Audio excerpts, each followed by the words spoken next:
Many have come to believe that the highest good in life is to avoid all suffering, that no one should ever anguish over anything. But that belief will never lead us to the measure of the stature of the fullness of Christ.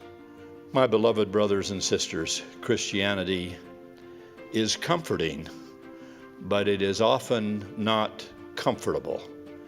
The path to holiness and happiness here and hereafter is a long and sometimes rocky one. It takes time and tenacity to walk it. The point is that faith means trusting God in good times and bad, even if that includes some suffering, until we see His arm revealed in our behalf.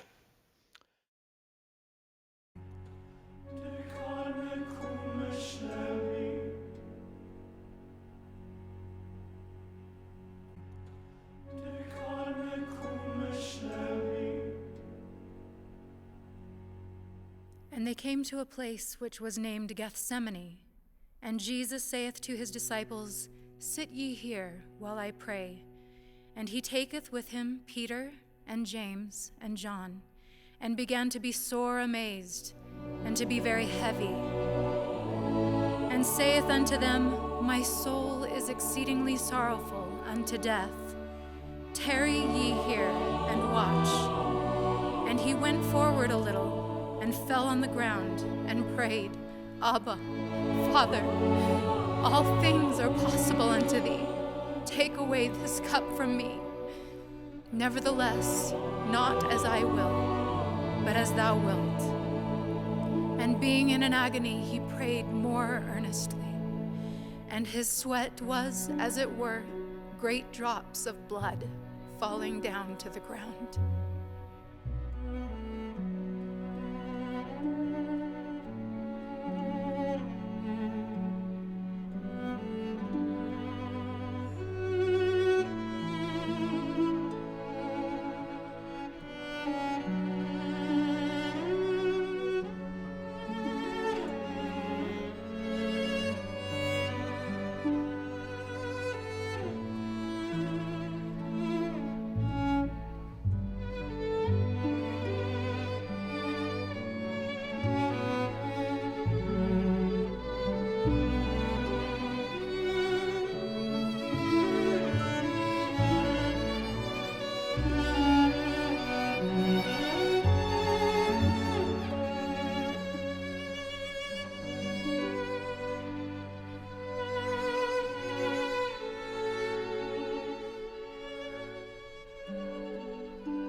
Behold, the Son of Man is betrayed into the hands of sinners. And while he yet spake, lo, Judas came, and with him a great multitude. Whomsoever I kiss, that same is he. Take him and lead him away. Lead him away safely. And he goeth straightway to Jesus, and kissed him. Hail, Master. Jesus said unto him, Judas, betrayest thou the Son of Man with a kiss? And Peter drew his sword and struck a servant of the high priests.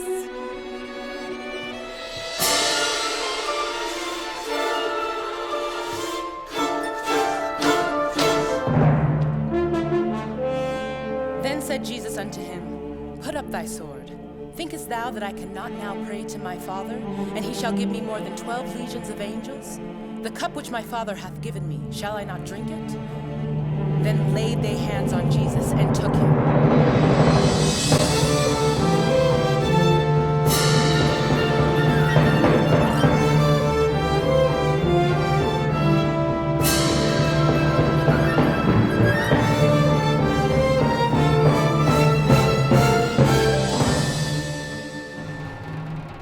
When the morning was come, all the chief priests and elders of the people took counsel against Jesus to put him to death. And when they had bound him, they led him away and delivered him to be tried of Pontius Pilate, the Roman governor. Ye have brought this man unto me, as one who perverteth the people.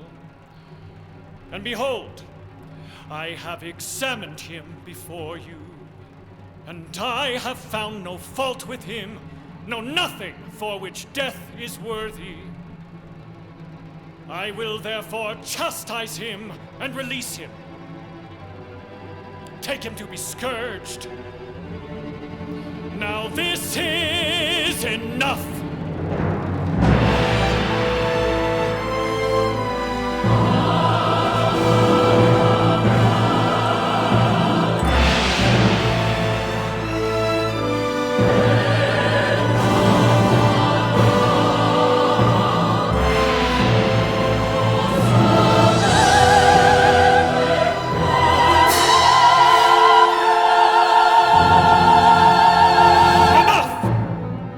Enough!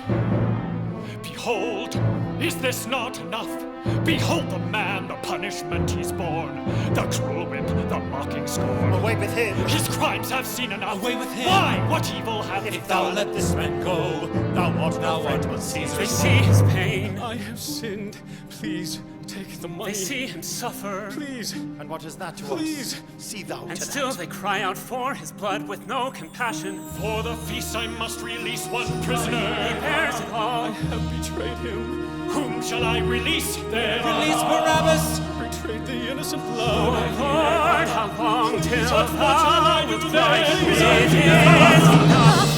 Is this not enough? O Lord my God, show mercy on my son. Has not thy will in this been done? Speak now. Hast thou not had enough? Has not the bitter cup been empty? Art thou a king? Then tell me. Is this not enough? Knowest thou not that I have power to crucify thee? And by that same power to release thee? And speakest thou not unto me? What shall I do then with this Jesus? Let him be crucified! This Jesus ye call Christ. Let him be crucified! What evil hath he done? Behold,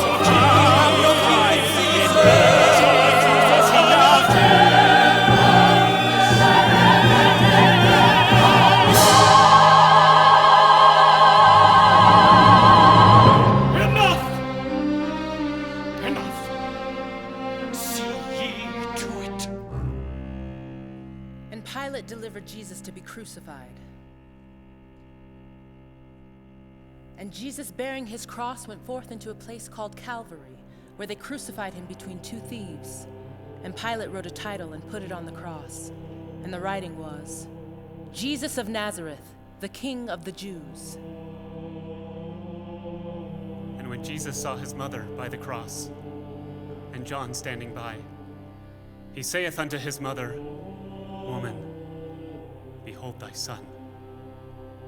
Then to his disciple, Behold thy mother.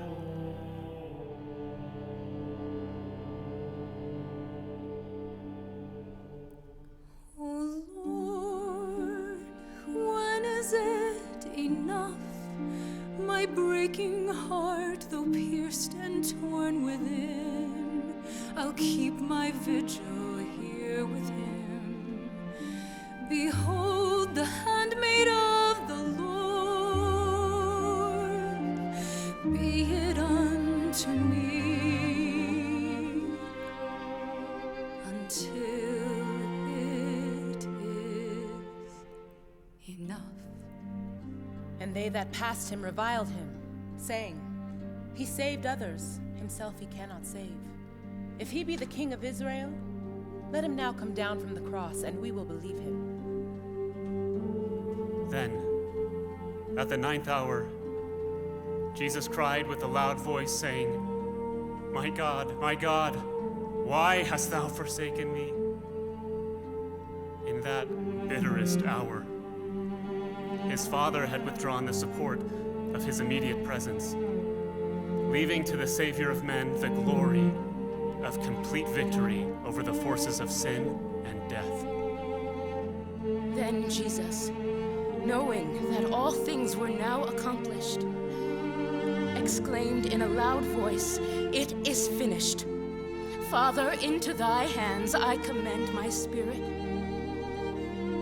Then he bowed his head and voluntarily gave up his life.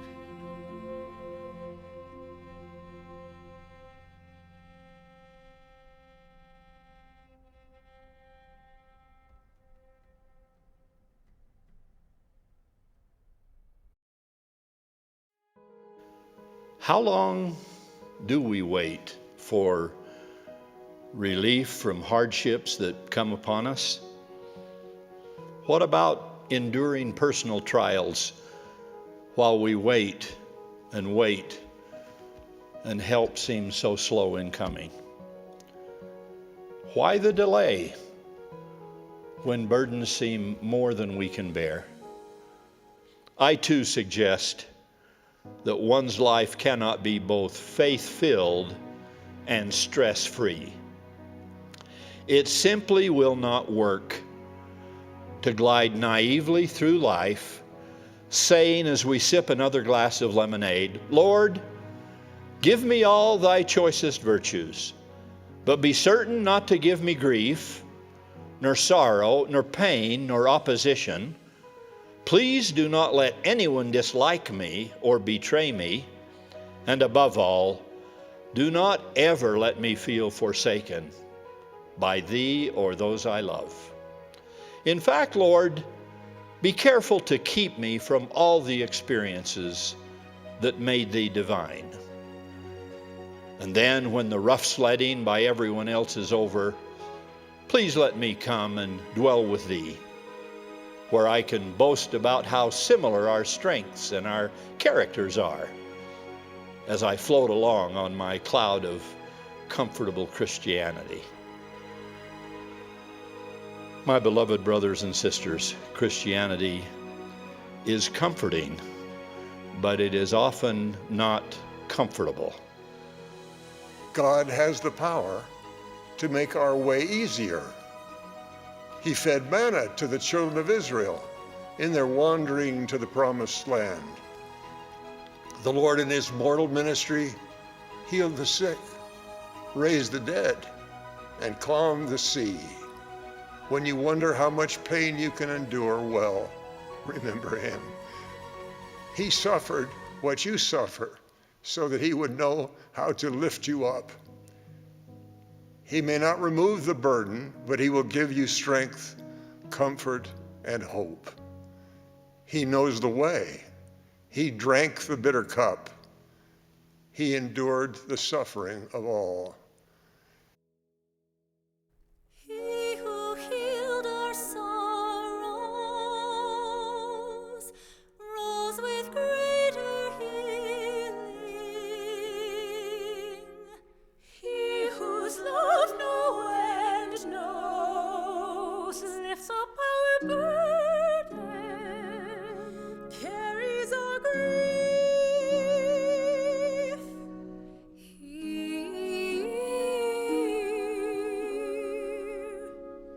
He who was rejected rose with power and glory. He so long expected, come to redeem us, come to deliver.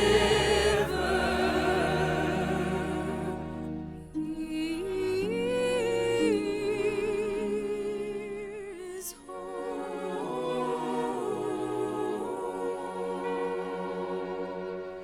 Who shall separate us from the love of Christ? Shall tribulation or distress or persecution or famine or nakedness or peril or sword? Nay, in all these things we are more than conquerors through him that loved us.